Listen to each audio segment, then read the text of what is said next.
আজকে আলোচনা করব হচ্ছে ফ্রিজের এই 6 পিন বোর্ডে কীভাবে কানেকশন দিবেন সেই বিষয়ে। আপনারা এখানে দেখে নেন যে 3টা লাইন দেওয়া থাকে, আর হচ্ছে যে এটার আর্থিং লাইন দেওয়ার জন্য আরেকটা লাইন থাকে। একটা লাইন হলো নিউট্রাল, একটা ফেজ, একটা হলো আর্থিং। সেই আর্থিংটা আসলে কেন থাকে এবং কি দরকার সেটা দিয়েছে অবশ্যই কোনো দরকার, এবং কোথায় দিবেন আর না দিলে কি হবে সমস্যা সমাধানগুলো জেনে নিন, কারণ এর থেকে আপনার ফ্রিজ কিন্তু শর্ট করতে পারে। তো সেই জিনিসটাই দেখাবো। চলুন আগে আমরা এটা নিউট্রাল আর ফেজটা সংযোগ দিয়ে নেই, যেটা আমরা মেইন সুইচ থেকে আনবো।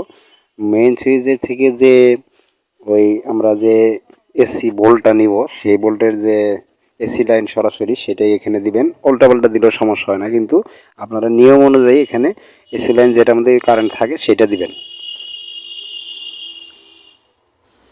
তো এখানে আগে আমরা এই যে সুইচের নিচের ভাগে নিচের অংশে আমরা এই এসি লাইনের মেইন লাইনটা লাগাই দিলাম। সুইচের নিচের ভাগে এটা লাগাবেন।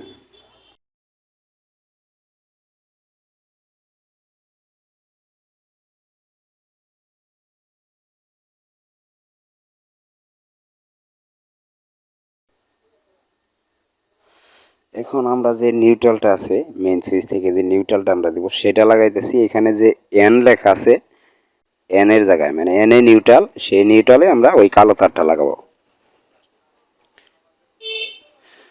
এখন যে আমাদের এলটা খালি থাকলো, এলই হচ্ছে আমাদের ফেজ লাইন, 220 ভোল্টের যে লাইনটা থাকে।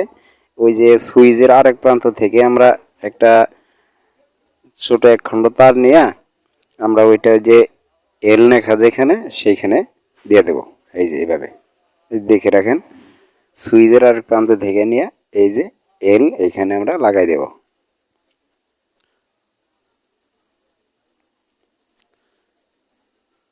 তো সোজা কানেকশন দেখলেই পারবেন। আর আমাদের যে ওই একটা আর্থিংয়ের লাইন থাকে, আসলে সেই লাইনটা কেন দেওয়া হয়েছে এবং না দিলে কি হয় এবং কেন দিতে হবে সেটাও আমি বলে দিতেছি।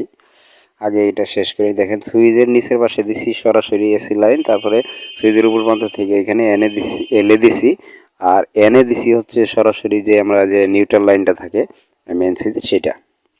তো এটার লাইনের কাজ শেষ। এখন যদি এখানে ফ্রিজ চালাতে ইচ্ছা করলে চালাতে পারবেন, অন্য সব কিছুই চালাতে পারবেন, রাইস কুকার চালাতে পারবেন।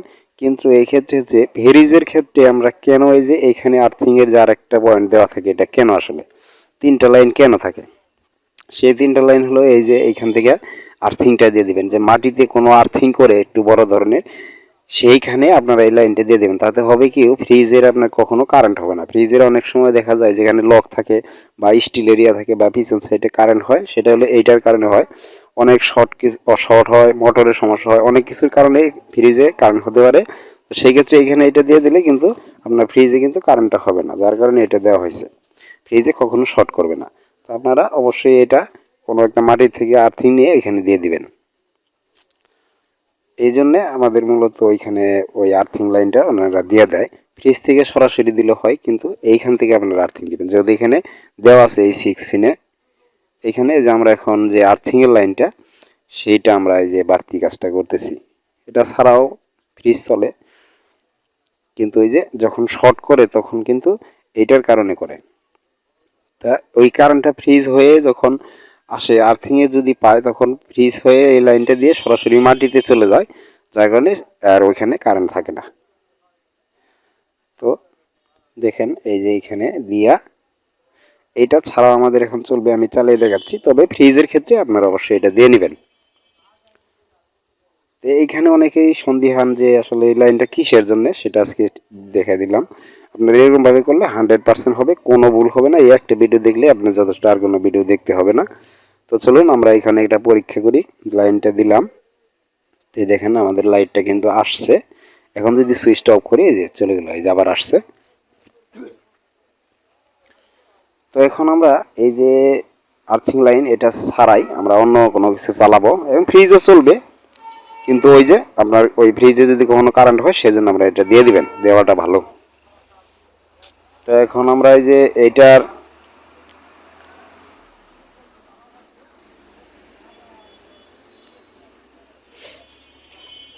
আচ্ছা দেওয়ার পরে এখন যদি আমরা একটা চার্জার বা অন্য কোনো কিছু এইখানে দিয়ে দেখাই যে লাইনটা আসলে হয় কিনা ওই আর্থিং ছাড়া। দেখেন,